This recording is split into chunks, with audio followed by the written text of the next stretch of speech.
Sabiedrībā īstenībā diezgan izplatīti, ka tiek veidotas tādas formālas ģimenes, ka partneri ir kopā, tāpēc, ka viņi ir kopā bērnu dēļ. Jā, uz doto brīdī tu esi solo mamma.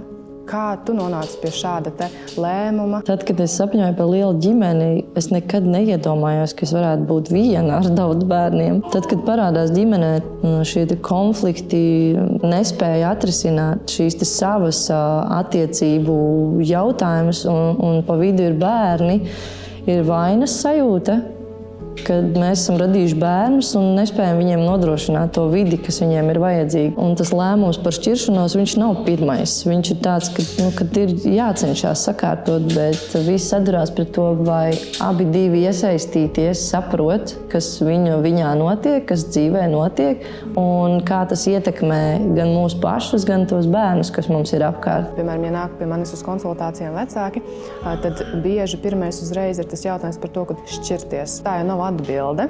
Ir jāsaprot, kāpēc radusies tā problēma. Jo šķirties tas īstenībā savā ziņā ir tāda arī bēgšana no tās problēmas. Un tad var atdurties tajā pašā problēmā, jo viņi jau netika atrisināti. Bet ir labi mēģināt viņus risināt. Un, protams, ka tas, ko minēja, komunikācija, tā ir ļoti svarīga.